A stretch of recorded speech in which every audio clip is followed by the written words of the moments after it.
Muy buenas tardes, agradecer la presencia de todos ustedes nuevamente. Iniciando el transcurso de la tarde, tenemos al profesor Charly Lozano con el tema la computación colaborativa en enseñanza e investigación matemática. Damos la bienvenida al profesor y empezamos esta ponencia. Muy amable, gracias. Muchas gracias. Bueno, primero que nada quiero agradecer a la sociedad por haber aceptado esta conferencia y hacer un primer disclaimer, que es que esta charla va a ser, no va a ser de matemáticas, sino probablemente sobre matemáticas, ¿no? Y un poco de computación, en realidad mucho de computación.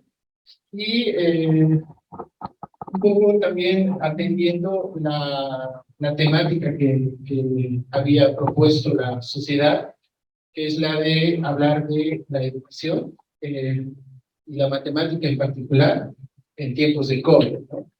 Yo me estoy enfocando un poco más en el tema de la educación, obviamente, más que la matemática, aunque mucho de lo que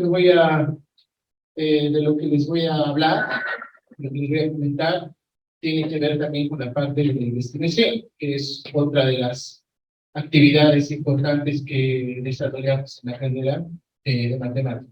¿Okay? Bien, voy a comenzar con una cita una cita que corresponde a, bueno, la extraje de un libro de texto de una pedagoga argentina, Vilma Cruzo de Pipego, de la Universidad de La Palma de Argentina, que es una profesora que nos visitó hace mucho tiempo, por el año 2008, y ella nos dio una charla sobre unos enfoques metodológicos en la educación, y uno de los libros que ella trajo, que lo adquirimos, tiene esta cita, que es una cita que creo que va muy bien respecto a lo que les quiero conversar, ¿sí? La voy a leer textualmente porque creo que es muy importante, en parte para dar el contexto a este tema. Y bueno, el autor es Brunel, en el año 69, y lo que él dice es: no hay nada más básico en una disciplina que su modo de pensar. Gracias. No hay nada más importante en su enseñanza que proporcionar al joven una temprana oportunidad para aprender ese modo de pensar. Las formas de relacionar, las actitudes, los anhelos, bromas y decepciones que la acompañan. Desde el primer momento, el joven estudiante debe tener la oportunidad de solucionar problemas, hacer conjeturas, oponerse, tal y como todo ello se lleva a cabo en el fondo de la disciplina. Es más fácil aprender física comportándose como un físico que haciendo cualquier otra cosa. Por ejemplo, usando libros de texto que hablan acerca de las conclusiones en un campo de indagación. Si ustedes reflexionan un poco sobre esta cita, hay dos palabras que quisiera llamar la atención, que es el modo de pensar, ¿no? El modo de pensar de la disciplina es un concepto que justamente en este libro se lo aborda, se lo estudia con mucho rigor científico desde la educación, de la pedagogía. Y este modo de pensar tiene que ver con las prácticas del oficio, ¿no? En este caso, el oficio científico, ¿no? Y que no es un tema menor dentro de la educación y que está en constante debate, especialmente ahora con el uso de la tecnología, ¿no? Y nos lleva a cuestionarnos como formadores, ¿no? Si estamos cumpliendo ese rol de la enseñanza, ¿no? De darle la oportunidad al que está aprendiendo de adquirir esas prácticas que hacen al oficio científico, ¿no? En este caso, esas actitudes de resolver problemas, por ejemplo, no solamente memorizar fórmulas o algoritmos, ¿no? El tema del problema es un tema muy amplio, ¿no? Que tiene toda una teoría por detrás, ¿sí? Y también nos lleva a cuestionarnos si en el ámbito de la matemática justamente estamos haciendo eso, invitándole a los estudiantes a adquirir esas formas de trabajar como matemáticos, por ejemplo, ¿no? Trasladando esa parte de la cita a la matemática sería: es más fácil aprender matemática comportándose como un matemático que haciendo cualquier otra cosa. Entonces la pregunta es, ¿qué hace un matemático? ¿No? Y más aún, ¿qué hace un matemático hoy? ¿No? Y eso tiene que ver con la investigación, o sea, el oficio de matemático, el matemático profesional, pero también tiene que ver con la incorporación de las nuevas herramientas que las que disponen hoy los matemáticos, que ya no son solamente las herramientas de la lógica formal, sino las de la computación, ¿no? Y esta charla va fundamentalmente por ese lado, por el lado de las herramientas computacionales que dispone hoy el matemático profesional y que debería adquirir un matemático de formación, ¿no? Y no solamente un matemático, un ingeniero, físico, o químico, ¿no? Porque esto se traslada a cualquier disciplina científica de las áreas STEAM, ¿no? Entonces, va por ahí esta charla, ¿no? Va por el lado de cómo estas herramientas computacionales se van incorporando en el quehacer educativo, especialmente a partir de lo que ha sido el COVID, ¿no? Y lo que voy a relatarles es un poco mi experiencia, experiencias más que todo de uso como aprendiz, porque tampoco estaba del todo familiarizado con estas herramientas en un principio, pero también ya haciéndolo un poco más sistemáticamente. Esta sería como la tercera parte de una serie de charlas que he ido dando en la sociedad justamente antes de que tengamos el COVID. El año pasado fue la segunda parte. Y ahora voy a un poco incorporar un componente que no lo consideré en las charlas del año pasado, del 2019, que es el componente de la computación colaborativa, ¿no? Entonces voy a empezar.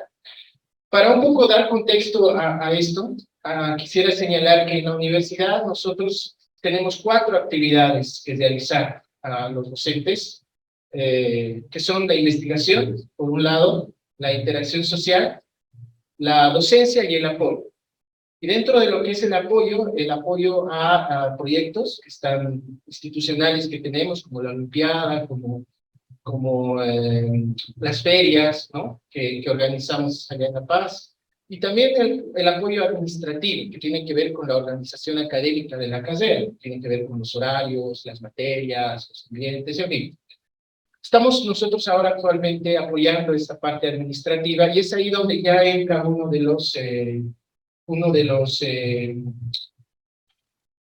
una u otra forma lo que es la computación, ¿no? Entonces, la computación vamos a entenderla en su sentido muy amplio, que involucra todas las herramientas informáticas que existen, que generalmente se le llama computación, pero también vamos a entender la computación como la disciplina de las ciencias de la computación, propiamente, la computación científica, que tiene que ver con la programación, y específicamente la programación en el ámbito de las ciencias, ¿ya?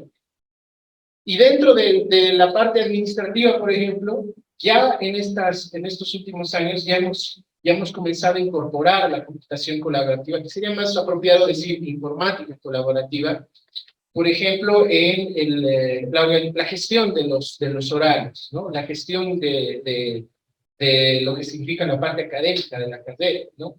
Y una de esas herramientas que acostumbramos a utilizar, por ejemplo, es esta que se llama Notion, que así muy brevemente, ¿no? Nos ayuda a trabajar dentro de lo que es la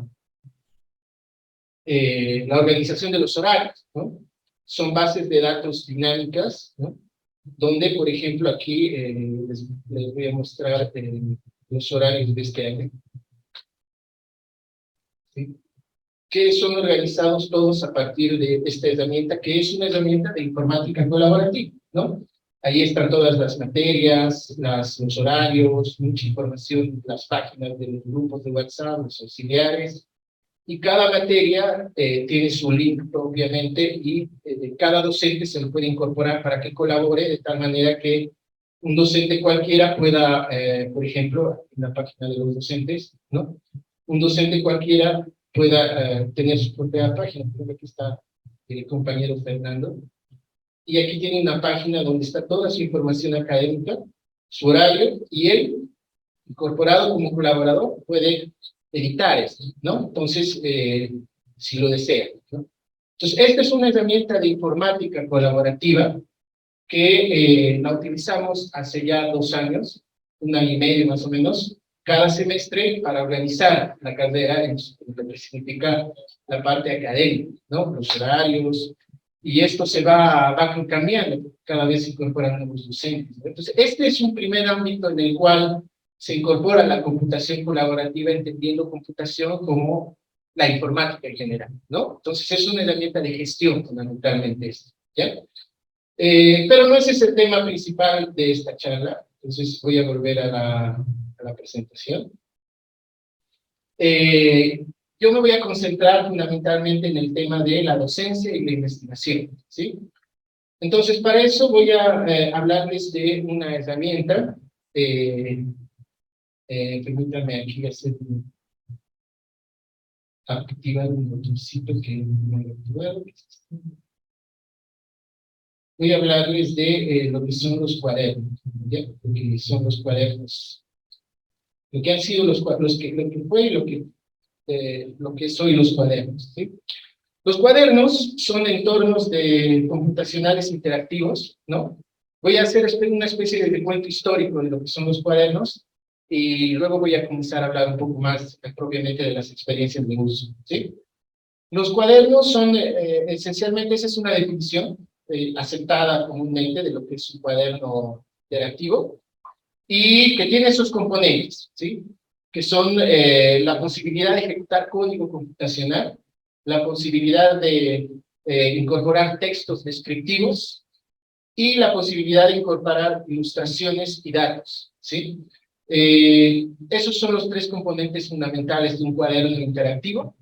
Y históricamente estos han comenzado a ser utilizados o han comenzado a desarrollarse a partir de estos tres lenguajes, que son las famosas, las tres M's, que es el matemática y el Maple, los principales, que son los que han comenzado a desarrollar este tipo de recursos computacionales, que son los cuadernos, ¿sí?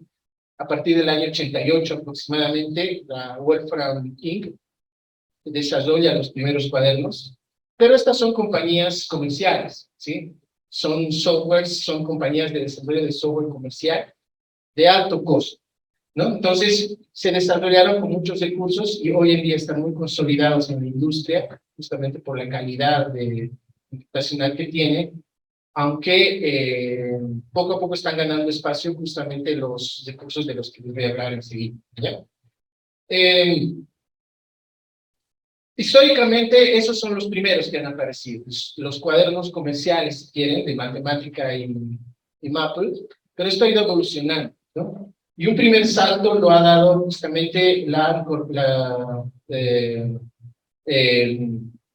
puesta en marcha del proyecto Python por los años 90, y donde se desarrolló este lenguaje de programación que es muy popular hoy en día, ¿no? Que es Python. Y Python ha ido creciendo desde los años 90, ¿no? Él es el creador de Python, y ha ido dando lugar a un proyecto que ha sido como que el primero que le ha dado un poco de impulso a esto de los cuadernos, que es el proyecto Jupyter, ¿sí? Jupyter es un acrónimo de las palabras Julia, Python y R, que son lenguajes de programación, los tres, ¿sí? Y de los cuales vamos a hablar enseguida un poquito más, ¿sí? Y el creador de este proyecto inicialmente se llamaba IPython, de Interactive Python, Python Interactivo, y el creador es Fernando Pérez, que es un físico colombiano, es un producto latinoamericano, y que hoy en día realmente se ha incorporado en muchos ámbitos de la educación, prácticamente, y del desarrollo de software, ¿no? Particularmente en el ámbito científico, porque el proyecto Jupyter ha sido creado para justamente cubrir una falencia que había dentro del uso de Python para la comunidad científica, ¿no? Que es la ingeniería y la formación, porque codificar y programar en Python era un trabajo mucho de desarrollo solamente, pero no así, era muy costoso para los científicos aprovechar esas funcionalidades que le daba Python, y por eso se crea Jupyter, ¿sí? ¿Ok? Y esta es la página, por ejemplo, de Jupyter. Justamente el próximo año se va a llevar adelante el congreso, JupyterCon, donde pueden encontrar toda la información de cómo se descarga, cómo se usa, en fin. un montón de información que está ahí, y esta es la cara que tienen los cuadernos, ¿sí? Luego voy a hablarles un poco más de esto, pero fundamentalmente esa es la idea, ¿no? Fíjense que combina texto narrativo, ¿no? Narrativa científica, que es explicaciones descriptivas de un tema, pero incorpora también código ejecutable, ¿no? Y gráficas, ¿no? En fin, ¿no? Y lo bueno de Jupyter es que a diferencia de los cuadernos de matemática y de MATLAB, permite no solamente utilizar Python, sino otros lenguajes de programación, como Julia, R, y en realidad son muchos los lenguajes, creo que son más de 40, los que uno puede utilizar, utilizando los cuadernos, llamar a esos programas, ¿sí? El problema es que, bueno, no tanto ahora es, cada vez es más fácil de instalarlo. Inicialmente costaba un poco instalar, uno tenía que pasar un poco de trabajo para instalar localmente al equipo el Python, luego el Jupyter, configurarlo, en fin. Pero hoy en día es muy sencillo, ¿no? El proceso de instalación es muy sencillo, ¿sí? Y luego enseguida vamos a ver un poquito más cómo va, ¿ya? Pero este fue uno de los avances significativos dentro de lo que significa esto de los cuadernos, porque además todo es software de código abierto libre, que teniendo en cuenta la finalidad comercial de Matemática y Maple, es particularmente apropiado de usar y aprovechar en las instituciones públicas, ¿no? Sin el dilema ético que supone usar código, o perdón, utilizar software pirata, ¿no? Que es posible hacerlo, pero es un dilema ético que es difícil de resolver, ¿no? Cada uno debe tener su posición al respecto, pero hay mucho que se puede debatir al respecto de su uso, si cabe o no cabe en una institución como la universidad o un colegio, ¿no? De forma pirata, ¿no? Pero es mejor no toparse con esos dilemas éticos, y con un poquito de esfuerzo que supone aprender el software libre o apropiarse de la filosofía del software libre, es mejor entrar de lleno ahí y no tener que lidiar con esos cuestionamientos que supone a veces utilizar código pirata, ¿no? Aunque claro, en matemática, MATLAB y Maple tienen licencias educativas, ¿sí? El problema es que siguen siendo caras, siguen siendo limitadas, ¿no? Y por lo tanto, sigue habiendo ese problema, ¿no? Más aún cuando a veces uno termina la universidad aprendiendo estos. Yo, por ejemplo, cuando entré a la universidad, y aquí está Fernando, no me va a dejar mentir, nos enseñaban el matemático, ¿no? Y el problema era que cuando tú salías al mercado a trabajar, probablemente vayas a una institución pública y no te lo van a comprar el matemático para que desarrolles ahí lo que has aprendido, ¿no? Entonces tienes que aprender otro lenguaje, ¿no? Y lo mismo pasa con MATLAB, ¿sí? Entonces, eso es algo que lo tienen que debatir los profesores de la educación superior a la hora de tomar la decisión de qué lenguaje van a enseñar, ¿sí? Entonces, por eso es que utilizar lenguajes libres de código abierto es lo más conveniente y apropiado en estos tiempos, ¿no? Salvo que ustedes tengan mucho dinero, ¿no? Ahí, si la institución tiene plata para gastar, amén. Nosotros, de hecho, el año 2007 adquirimos la licencia de Maple por un año, o 2 años, creo, o 3, no me acuerdo. Pero la cuestión es que no lo aprovechamos. No lo aprovechamos porque justamente no hubo un proceso de apropiación del software para poder aprovecharlo en las clases, en fin, ¿no? Entonces, esa es una historia que luego se las puedo contar, ¿no? Y caducó. Y entonces ya desaprovechamos la opción de un software que vale mucho, que nos dieron un costo reducido, pero igual seguía siendo caro, pero no lo usamos bien, ¿no? Entonces, eso no pasa con el software libre, ¿no? Entonces, eso por un lado. Ahora, antes de los cuadernos de Jupyter, de hecho, hubo una experiencia anterior a Jupyter, que los cuadernos de Jupyter, que son los cuadernos de Sage, ¿no? SageMath es un software construido en base a Python, pero que es para matemáticas, ¿sí? Y particularmente fue creado para álgebra, ¿no? Para hacer investigación matemática y teoría algebraica de números, ¿sí? Es un software desarrollado por el matemático William Stein, que justamente lo desarrolla para poder explorar problemas de teoría de números, teoría algebraica de números, porque él se apoyaba en la parte experimental de muchos algoritmos para poder hallar lo que se llaman hoy bases de Grobner, y eso lo tenía que hacer computacionalmente si quería entenderlo bien. No podía hacer a la mano cuentas combinatorias que involucraban miles de procesos. Tenía que hacerlo con la computadora, ¿no? Entonces él desarrolla estos cuadernos por el año 2005-2006, un poco antes que el proyecto Jupyter, pero tenía las limitaciones de la época, que no estaba muy desarrollado en JavaScript, entonces él no pudo avanzar mucho, porque tampoco tenía financiamiento. En cambio, Jupyter se aprovechó de mucho financiamiento de la NSF, que es la Fundación de Apoyo a la Ciencia de Estados Unidos, un financiamiento millonario que hizo que surgiera justamente Jupyter, ¿no? Eventualmente, SageMath abandona el proyecto de sus cuadernos interactivos locales y se incorpora a Jupyter. Entonces, los cuadernos de Jupyter también funcionan con el núcleo de SageMath.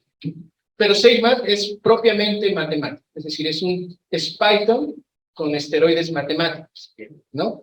Y muchos esteroides, ¿no? Y el tema es que hoy en día se ha ampliado su alcance en el sentido de que ya no solamente se utiliza para álgebra, sino también se utiliza fuertemente para problemas en otros ámbitos, como el análisis, entre otros. Y enseguida vamos a ver, y también en el ámbito educativo, porque justamente uno de los propósitos de Sage es este, ¿no?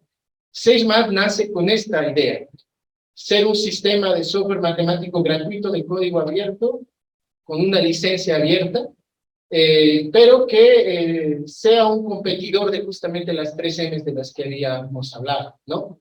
Y lo que hace es construir un ecosistema en base a Python que jala las prestaciones de muchos otros softwares, ¿no? Es una filosofía de ¿para qué vas a inventar de nuevo la rueda, ¿no? Aprovecha lo que ya hay, intégralo en un ecosistema y eso es SageMath, ¿no? Pero con el tiempo, ya por el año 2009, 2010, observan de que era muy difícil instalar SageMath, y es difícil, ¿no? ¿no?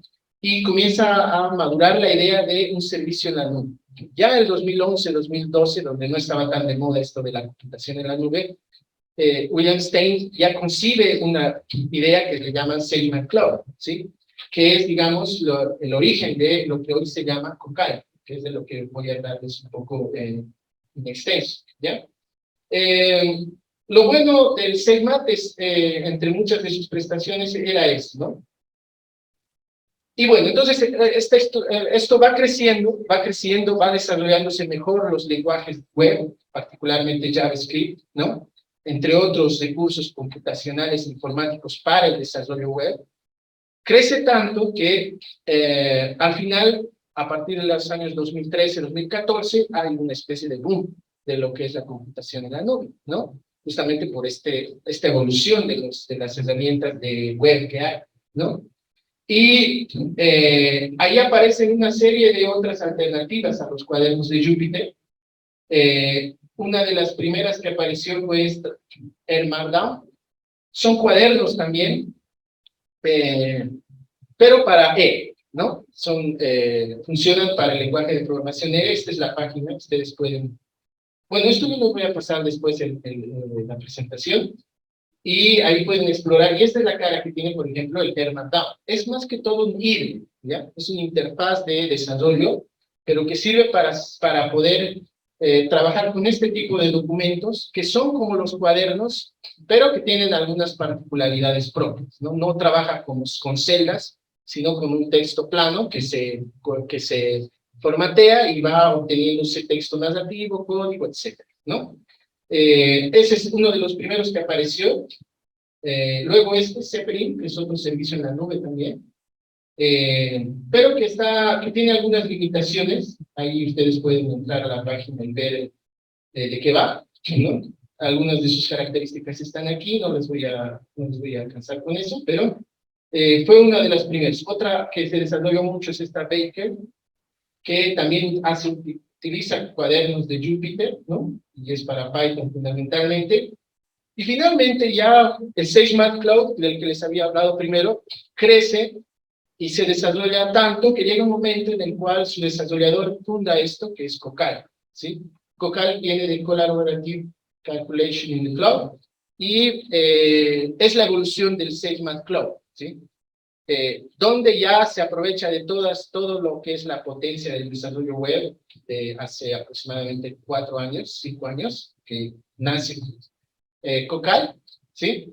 Y le plantea un dilema al creador. El creador es William Stein, matemático, que tenía un puesto en la Universidad de Washington, o Harvard, Washington. Le plantea el problema de qué hago ahora. ¿Sigo con esto?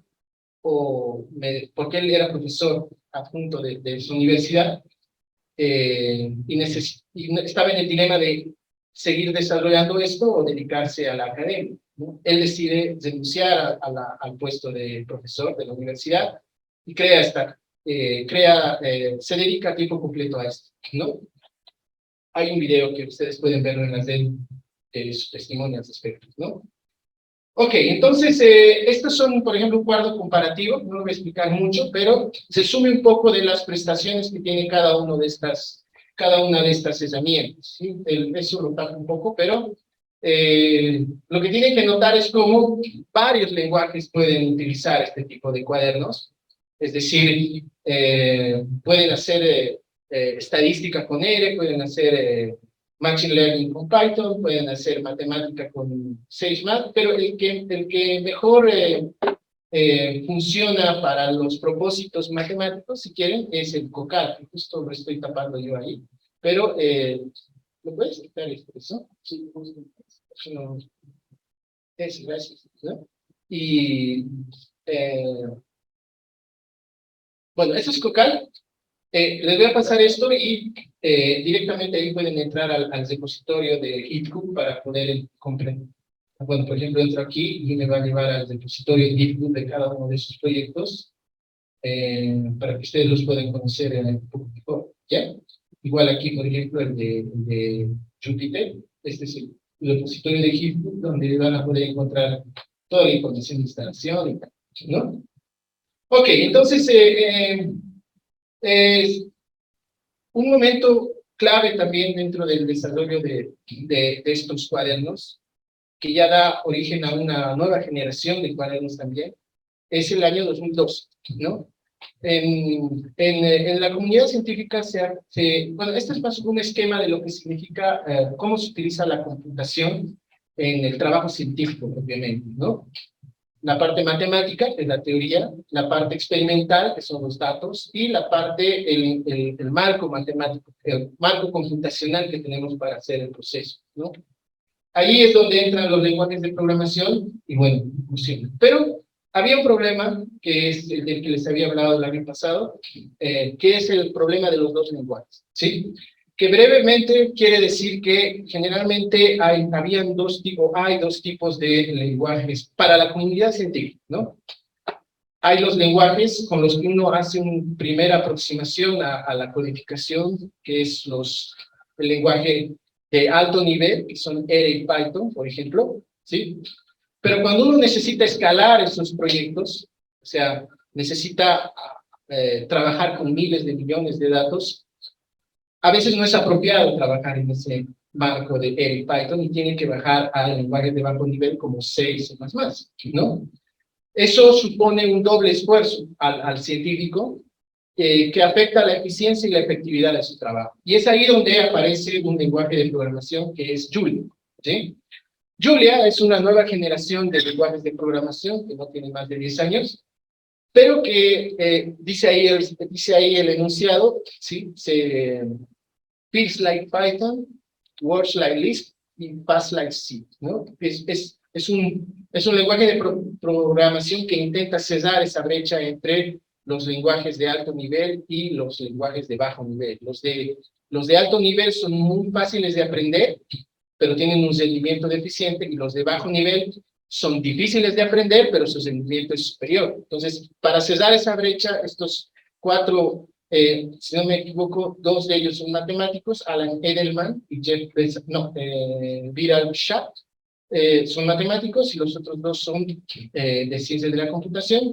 Desarrollan esto con nuevos paradigmas de lo que es el diseño de software, ¿no? Que justamente cumplen el propósito del que les había hablado, que es el de mejorar la performance de los lenguajes de programación, ¿sí? Y esas son algunas de las... O sea, Python tiene la ventaja de que es fácil de usar, es lo más rápido, pero como es como una especie de... en los momentos críticos tiene que utilizar el C. Eso es Python, ¿no? No es un lenguaje puro en ese sentido. En cambio, Julia es un lenguaje puro, ¿sí? Quiere decir que todo funciona a partir de su propia LLVM, que se llama, su propia máquina de procesamiento de los códigos. Eso le hace, la vuelve un lenguaje de programación muy rápido, ¿sí? Y esas son algunas de las métricas respecto a su rendimiento en diferentes tipos de algoritmos que uno generalmente aprende en un primer curso de matemática, ¿no? Por ejemplo, las sumas por recurrencia, ¿no? La asociación de Fibonacci. Ustedes saben cómo hay diferentes formas de implementar el algoritmo de la asociación de Fibonacci, y aquí se ve justamente esa diferencia en el desempeño, ¿no? Y es la razón por la cual se ha ido extendiendo su uso mucho y muy rápido, ¿no? Al punto de que, comparativamente con Python, en los últimos 10 años ha tenido un crecimiento equiparable, ¿no? Ahora, obviamente, no es lo mejor, tiene sus desventajas su uso, pero al menos en el ámbito académico está tiene un crecimiento muy bueno y está creciendo aún más, ¿no? Estos son los principios de los cuales obviamente no voy a hablarles, porque cada uno involucra mucho de qué hablar, pero son los principios que han gobernado su diseño para que tenga esa performance. Uno es el despacho múltiple, ¿sí? Los que son de matemática se van a dar cuenta de eso. Es cuando uno agarra una suma, ¿no? Y no la puede sumar así nomás, tiene que saber si son enteros, si son racionales o si son irracionales, y recién va a poder saber cómo es esa suma, ¿no?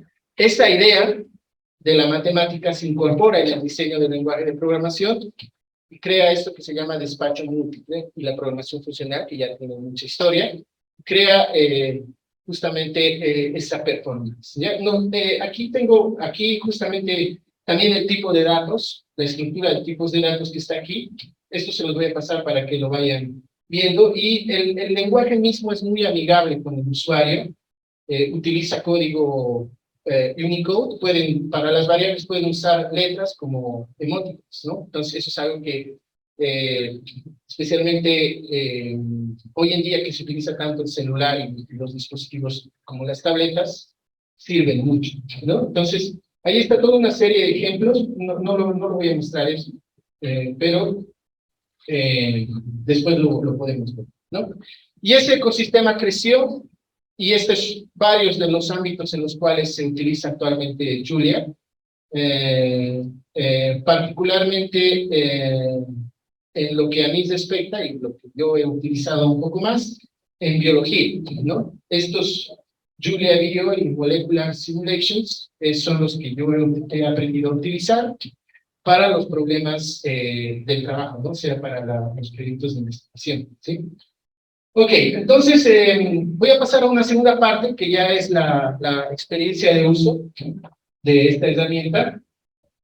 Ya estamos casi a la hora, pero voy a acelerar un poco. Entonces, Julia crece y lo que hace es también crear un tipo de cuaderno que se llama Pluto, ¿sí? De hecho, esta presentación está hecho en un cuaderno de Pluto, ¿sí? Como han visto ustedes, tiene hay texto narrativo, se pueden incrustar páginas, gráficos, links, en fin. Pero lo más interesante, y es la razón por la cual he comenzado a utilizar estas herramientas, es que ese performance del que les había hablado incide mucho en algo que también se ha ido desarrollando paralelamente a los cuadernos, que es la interacción, la interactividad, lo que se llaman los widgets, ¿no? Las animaciones, ¿cómo se llamaban en Java? Como los apples, ¿sí? Entonces, esto se ha desarrollado, ¿no? Y justamente en la pandemia es donde, como yo ya tuve que dar algunas materias que incorporan fuertemente la computadora, ¿no? He tenido que utilizarlas para la educación. Entonces, esencialmente dos formas en las cuales uno puede utilizar estos cuadernos, ¿sí? Para ilustrar conceptos donde uno no incorpora la codificación, pero sí incorpora un componente de interacción, o para enseñar a codificar, ¿no? Son dos cosas muy diferentes. Aprender a utilizar un lenguaje de programación o simplemente ilustrar conceptos matemáticos ocultando el código, pero mostrando cómo funciona un escenario, ¿no? Y para ilustrar esto un poco, voy a hablarles de uno de los muchos temas que hemos abordado en clases con estas herramientas, ¿sí? Por ejemplo, el área en el que yo en los últimos 2 o 3 años he ido trabajando dentro de lo que es la investigación es los problemas inversos, ¿sí? Y estos problemas inversos, problemas inversos de autovalores que tienen que ver con la reconstrucción de matrices. Y les voy a mostrar un poco cómo va. Por ejemplo, este es el cuaderno, es la parte narrativa, donde uno introduce los conceptos formales, las definiciones, etc. Y luego incorpora eso, que ya es la interacción, ¿sí? Por ejemplo, esto es un slider, como el manipulate de matemática, pero que nos va a permitir, y esto gracias a la performance que tiene Julia, por ejemplo, manipular y ir construyendo matrices aleatorias, como aquí, por ejemplo, una de 5×5, y al mismo tiempo, paralelamente, ¿no? Ir obteniendo, calcula internamente los autovalores y los muestra, ¿no? Entonces, y eso ustedes lo hacen con diferentes matrices de diferente tamaño, ¿no? Y van notando justamente, y esa es la parte, el primer uso que uno puede darle a estas herramientas, que es la ilustración, ¿no? Ilustrar el concepto. Por ejemplo, aquí tengo una matriz de entradas reales, sabemos por la teoría de que si tiene entradas reales, sus autovalores complejos son complejos conjugados, ¿no ven? Entonces, eso se ilustra aquí gráficamente y eso ayuda a apropiarse de ciertas ideas, ¿no? Entonces, ese es uno de los primeros usos que uno puede dar de estos cuadernos interactivos, ¿no? Y puede tomar matrices del tamaño que quiera y seguir obteniendo el mismo resultado, ¿no?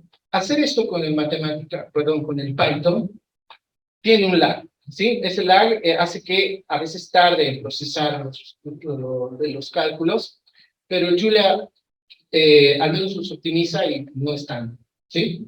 Este es otro ejemplo, por ejemplo, de una matriz, perdón.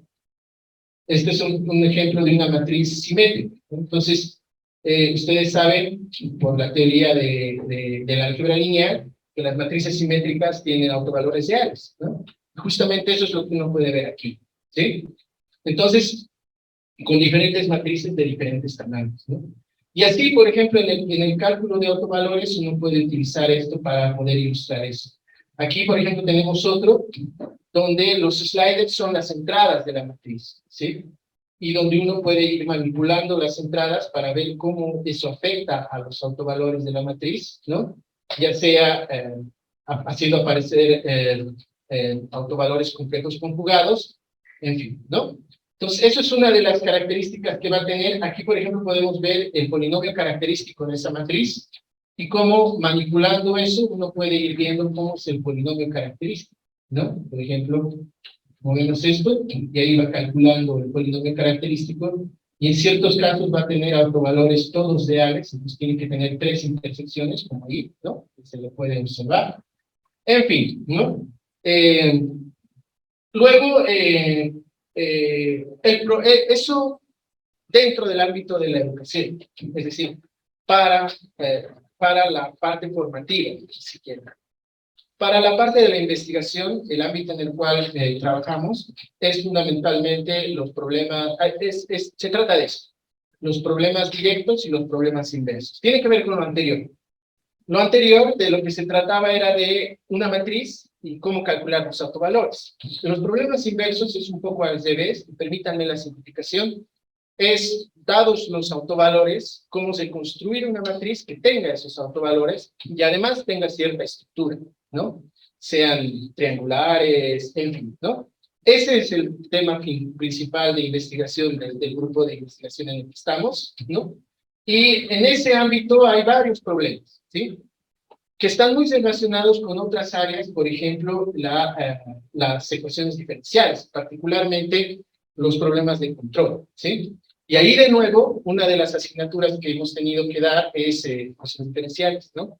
Y ahí es donde, de nuevo, se pueden aprovechar las potencialidades de este software. Por ejemplo, aquí en este problema de asignación de polos con un control libre, ¿sí? En el cual, por ejemplo, podemos manipular ciertos parámetros del sistema de control y observar qué es lo que sucede, por ejemplo, con la dinámica, ¿no? Lo que hablaba esta mañana Jimmy. Y aquí lo podemos observar de diferentes puntos de vista. La idea es que cuando uno va manipulando ciertos parámetros de la matriz, ¿no? Ya sea el A y el B, que es el que va a gobernar el control, uno puede ir viendo simultáneamente cómo afecta la dinámica en tiempos de A, ¿no? Esto depende un poco de las prestaciones del computador, ¿no? La mía ya tiene sus añitos, ¿no? Entonces, está costando un poco. Son solamente 2 núcleos que tiene, entonces sepan entender, ¿ya? La idea es que en un servidor dedicado, esto lo hace casi simultáneamente, ¿no? Entonces, esta es la manera en la cual se puede utilizar el software para ilustrar estas ideas, ¿no?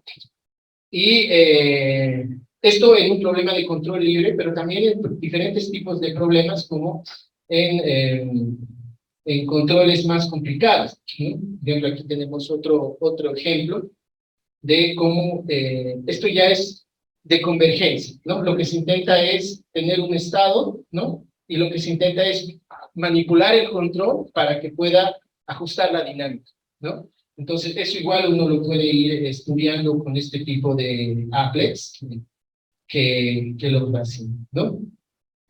Ahora, este es otro, que es el de un problema mecánico, ¿sí? Que particularmente se utiliza mucho en las clases de nanotecnología para poder el diseño de materiales, ¿no? En fin. Llego aquí porque justo aquí, en este tipo de sistemas mecánicos, sistemas dinámicos, aparecen estas matrices, ¿sí? A la hora de hacer el análisis, ¿no? De las frecuencias. Esto es lo que les decía, una matriz estructurada, ¿sí? En este caso tridiagonal, ¿sí? Simétrica, ¿no? Entonces, el sistema anterior, el sistema mecánico anterior, depende mucho de cómo son los autovalores de esta matriz, ¿no? Entonces, generalmente lo que uno hace es preestablecer estos valores, autovalores, para tener un comportamiento deseado, ¿sí? Entonces, la pregunta es, ¿cómo tiene que ser la matriz para que tenga ese comportamiento deseado, ¿no? Y a veces uno no tiene los autovalores exactos, sino tiene rangos. Y ahí es donde aparecen los autovalores, lo que se llaman los problemas espectrales de autovalores, ¿no? Extremales, ¿no? Y justamente para poder hacer la parte numérica, la constatación numérica de estas investigaciones, es que hemos de nuevo utilizado esta herramienta de Julia, ¿no? El resultado ha sido este artículo, que lo hemos realizado con el profesor Hastina, el profesor Bigman Soto y Jonathan Rodríguez, todos de la Universidad de Antofagasta, de Tarapacá y de la Universidad de Antofagasta, y mi persona, en la cual justamente hemos utilizado este software para poder hacer la validación numérica de los algoritmos que uno desarrolla en el artículo, ¿no? El tema es que a veces uno desarrolla una teoría, ¿no? Consigues reconstruir teóricamente las matrices a partir de este análisis de los autovalores, de observar y tal, pero puede que el algoritmo no sea muy bueno, ¿no? Entonces uno tiene que ver hasta qué punto es útil el algoritmo, ¿no? ¿De qué te sirve tener un algoritmo que numéricamente no va a ser muy bueno, ¿no? Entonces, ahí es donde entra la constatación numérica del algoritmo, en donde tú tienes que probar de que vas a poder construir matrices muy grandes, porque ahí no más va a servir esto, eh, con un cierto error bueno, ¿no? Y el error aquí comprobamos con Julia de forma muy eficiente de que el algoritmo era eficiente hasta matrices de tamaño 500 por 500, ¿no? Después de 500 por 500 hay ciertas obstrucciones computacionales que habría que resolverlas eventualmente. Estos son los dos problemas que hemos resuelto y que hemos conseguido publicar justo este año, ¿no? Otro ámbito en el cual hemos podido colaborar en la facultad de, perdón, con la carrera de química es en el ámbito de la bioquímica, ¿no? Y ahí es donde justamente Julia también se utiliza para poder analizar compuestos químicos y la idea es estudiarlos desde el punto de vista matemático a partir de la teoría de grafos, ¿no? Tanto en lo que se refiere a su estructura, en compuestos químicos básicos para el tema de materiales, como estructuras más complejas para los temas de biología, ¿no? Y justamente estos análisis se pueden hacer utilizando únicamente la herramienta de Julia, ¿sí? Ok, entonces ese es otro de los ámbitos en los cuales se utiliza el software en la investigación. Es decir, probablemente el artículo que hemos presentado no hubiera sido aceptado si nosotros no constatábamos que el algoritmo servía, ¿no? Antes lo hacíamos con el BACDA, pero eso a veces tenía un costo de tiempo, de codificación muy alto. Entonces, hacerlo con Julia simplifica mucho ese trabajo, ¿sí? En fin, hay una serie de otros aspectos que me hubiera gustado, de los cuales me hubiera gustado hablarles un poco más. Voy a cerrar muy brevemente con el CoCalc. CoCalc es una herramienta como les había dicho, es la evolución de SafeMath, ¿sí? Pero es la que hemos utilizado para la gestión de las clases, ¿sí? La parte educativa, la gestión de las aulas. Lo que sucede es que cuando uno está enseñando estos softwares pasa algo, ¿no? Uno ahí tiene Moodle, Classroom, que sirve para gestionar las clases, pero el problema es que cuando uno tiene que darles una actividad de programa, vea este cuaderno y tal, a veces uno tenía que descargar el cuaderno, mandarle, el otro tenía que bajarlo, volverlo a cargar a la plataforma no era compatible, no se podía descargar, entonces todo eso era una dificultad tremenda. Es decir, Moodle es muy buena herramienta, Classroom igual, pero no para los temas de enseñar código, ¿no? Y es ahí donde justamente hemos decidido utilizar Cocal, ¿no? Como una herramienta. ¿Por qué? Porque también tiene un sistema de gestión de clases incorporado, ¿no? Esta es la página les voy a mostrar rápidamente. Esta es la página de Cocal. Es gratuita además. Bueno, tiene una cuenta básica gratuita y si ustedes quieren mayores prestaciones, tendrían que tal vez gestionar una licencia. Pero mucho de lo que les he hablado hasta ahora se ha desarrollado en esta plataforma, ¿sí? Aquí está una serie de, por ejemplo, los cursos de computación científica que hemos dado en el anterior semestre, y este semestre también. Pues,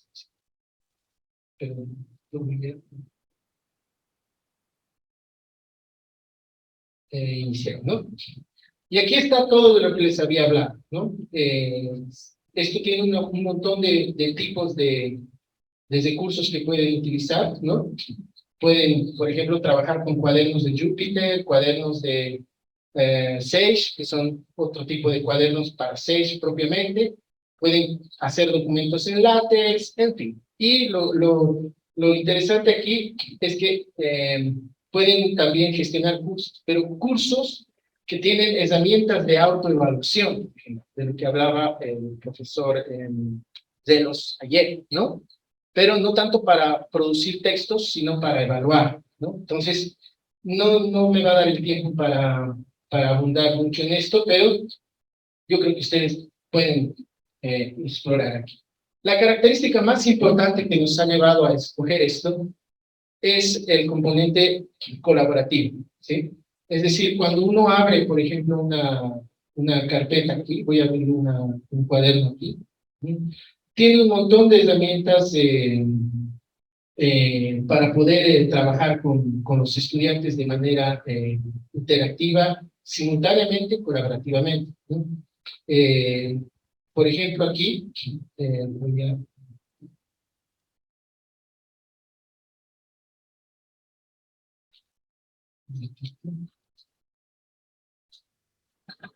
Por ejemplo, aquí puede un usuario, entonces yo le puedo pasar el link del curso para que él pueda,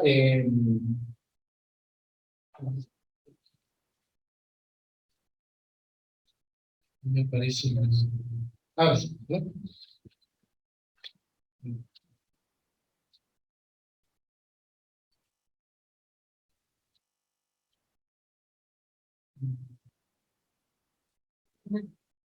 Aquí, fíjense, lo tapa ahí eso, ¿no? Bueno, mire, voy a minimizar eso para que lo vean. Aquí, fíjense, hay una ventana de chat. Entonces, dos estudiantes, o yo lo puedo compartir, de hecho eso es lo que se hace, se comparte y se codifica de forma simultánea. Es como el Google Docs, ¿no? Que pueden hacer dos, como el Google Colabora, Google Colab, ¿no? Solo que este estaba muy optimizado para que se haga simultáneamente. Entonces aquí, si alguien entra con otra cuenta, vamos a poder codificar simultáneamente los dos en el mismo código. Y aquí tenemos herramientas, por ejemplo, de chat, que se puede utilizar LaTeX, ¿no? E incluso un video chat, ¿no? Que funciona con Jitsi, en el cual podemos abrir una videoconferencia sin utilizar Zoom ni nada, sino directamente desde la plataforma, ¿no? Entonces, es un montón de herramientas que ustedes pueden ir explorando, ¿no? Y es lo que más ha resultado beneficioso para nosotros, ¿no? Particularmente en la facultad, ¿no? Finalmente, mostrarles algunos de los videos. Voy a volver a mostrar en pantalla completa. Ahí.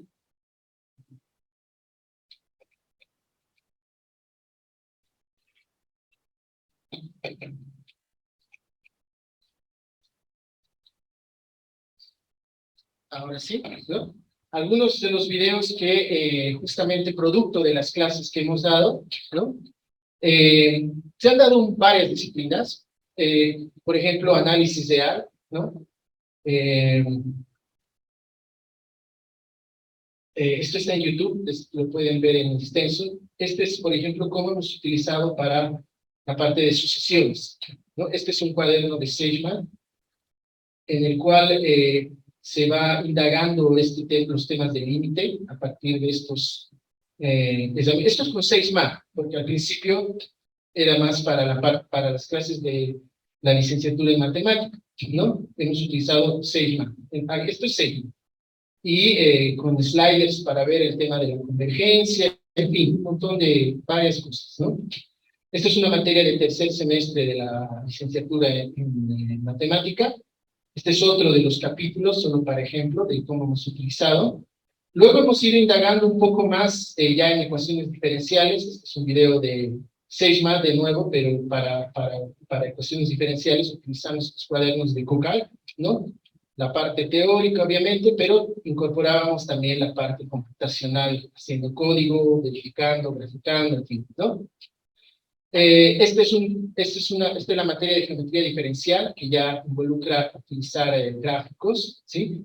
Solo que esto es para la, ¿qué son las tres? Fernando, es sexto, ¿no? Sexto semestre. ¿No? Igual la parte narrativa, que es los conceptos, y la parte práctica, que es la exploración de lo que hablaba Víctor, ¿no? Víctor hoy día hablaba de las superficies y todo eso. Entonces, aquí uno indaga eso, pero de una manera muy interactiva y muy visual, ¿no? Esto está en el canal y lo pueden ir viendo, ¿no?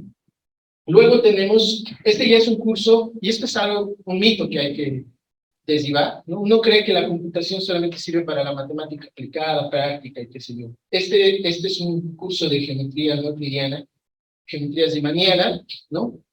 que hoy incluso hubieron 2 charlas al respecto, donde utilizamos una SageMath de nuevo, pero una librería que se llama SageManifold, ¿no? En esta librería SageManifold lo que se puede hacer es construir estas variedades de las que les ha hablado Víctor y Jimmy, pero de forma abstracta, ¿sí? Y se puede calcular eso de los que ellos hablaban, el plano tangente, los tensores, las formas, los corchetes, todo eso.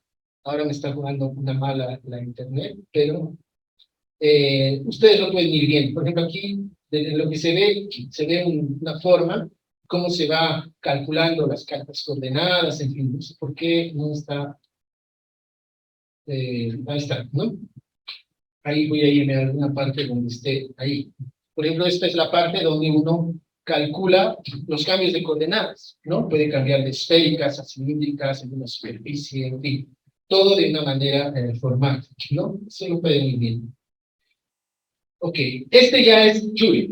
Esto era para el curso de análisis matricial y distribuciones. Bueno, en realidad es análisis matricial, pero muy enfocado a la estadística. Y aquí es donde aprovechamos justamente toda la potencia que tenía los cuadernos esta misma herramienta. Justo con lo que hice la presentación es con lo que dimos esa clase, ¿no? Que es una clase de análisis matricial en la cual se estudian variables, distribuciones aleatorias y se indaga en muestreos aleatorios simples, diferentes distribuciones de probabilidad que uno necesita conocer, ¿no? Y va indagando interactivamente, cambiando ciertos parámetros, la parte teórica está ahí también, ¿no? Entonces es un montón de problemas que uno puede ir viendo. Justamente este cuaderno, esto lo que estoy presentando es justamente uno de estos cuadernos, ¿no? Es un cuaderno de Pluto, se llama Pluto. Entonces ya para terminar, voy a mostrarles, por ejemplo, esto que les había dicho que lo hacíamos sin mostrar el código. En realidad, todo esto lo hacemos a partir y eso es lo que a mí me gusta de esto, es que uno no necesita hacer mucho código porque Julia es un lenguaje muy intuitivo, y lo único que uno tiene que hacer es cargar ciertas librerías. Esto es para definir los sliders, por ejemplo, esto es para definir las matrices. Esto es lo que hace la distribución, ¿sí? Yo les desafío a que intenten hacer eso con el MATLAB o con el Matemática, con el Python. Con seguridad no van a ser tan pocas líneas como estas, ¿no? Y eso es la versatilidad que tienen estos lenguajes de programación modernos. Obviamente le falta mucho por conocer a Julia, pero es un lenguaje que, al menos en el ámbito de la enseñanza, yo creo que va a tener un crecimiento muy considerable en estos años. Más que todo para este tema de cerrar esta brecha entre el problema de los dos lenguajes, ¿no? Y bueno, eso era de lo que quería hablarles. Les agradezco mucho su atención y, bueno, abierto a cualquier pregunta o opinión. Gracias. Muchas gracias, profesor. ¿Alguna pregunta, consulta? Sí. Disculpe, usted ha indicado que este producto es un cuaderno colaborativo, o sea, eso quiere decir que todavía no. Todavía no es Pluto todavía no es colaborativo. Pluto tiene 2 años de existencia. Todavía está en desarrollo. El que sí es colaborativo son los cuadernos de Jupyter de Cocalc, que igual pueden utilizar el Julia en esos cuadernos, ¿no? Por ejemplo, para lo que les decía, para lo que le comentaba de los algoritmos que tuvimos que trabajar para ese artículo, ¿no? Que esas matrices se llaman matrices de Jacobi, ¿no? Entonces, para poder entender ese tipo de matrices, lo que nosotros teníamos que hacer era explorar esas matrices, que son esas, ¿no? Esto, por ejemplo, es un cuaderno de Cocalc de Sage, con núcleo de Sage, ¿sí? Pero es un cuaderno totalmente colaborativo, es decir, si yo a usted le doy ahora el link, usted entra y puede modificar la celda, ejecutarla, y yo voy a ver cómo está modificando. ¿Se dan cuenta? Y ahí va a aparecer su nombre, está modificando, ¿no? los sliders también son interactivos, ¿no? Cuando usted instala localmente Jupyter, no tiene eso, ¿no? Usted hace su cuaderno de Jupyter tradicional, ¿no? No tiene la interacción, no puede incorporar a alguien que codifique como usted. Estos cuadernos sí, ¿no? Y este cuaderno justamente ha sido madurado así. ¿Por qué? Porque yo estoy aquí, mi colaborador está en Antofagasta y el otro está en Tarapacá. Entonces, yo les mando el link y ellos tienen que ver. Y si me he equivocado en algo, tienen que corregir. Yo voy a saber que lo han hecho, porque alguna característica importante que tiene esto es que tiene un slider histórico, un controlador de versiones que se llama Time Travel, ¿sí? Este Time Travel lo que hace es mostrarme toda la historia de cómo yo he codificado, ¿no? Desde el inicio, ¿no? Aquí está jugando aquí está. Está jugando un poco mal en internet, pero ahí está. Toda la historia de la codificación lo puedo ver con ese slider que está aquí, ¿no? Me está ocultando un poco aquí, pero puedo ver la versión del año 2020, que creo que es el 2020. Esto aquí está, los ángulos, aquí lo está ocultando, pero se lo puede ver, se lo puede manipular. Esto, por ejemplo, ayuda mucho en las clases de computación y de matemática, porque ponga que yo le doy una tarea a un estudiante y le digo, hazme esta actividad, ¿no?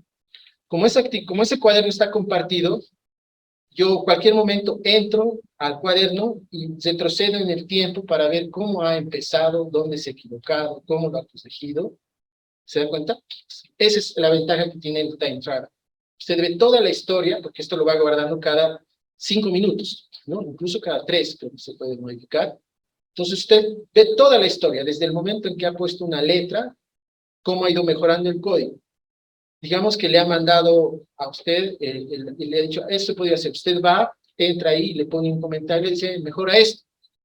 Y puede ir viendo cómo ha seguido sus sugerencias, ¿se da cuenta? Y todo lo ve en tiempos reales, ¿no? Y si en el momento le dice, bueno, mira, aquí no podía ser, entonces le abre un chat, le dice que entre a la plataforma, no tiene que abrir Zoom, nada, directamente abre esto, él con su cuenta, usted con su cuenta, como el cuaderno es compartido, usted va a poder chatear con él, va a poder abrir una sala de videoconferencia y va a poder debatir, ¿no? Es así como este cuaderno ha sido construido, ¿no? Justamente para poder entender esto de los polinomios característicos, los autovalores, ¿no?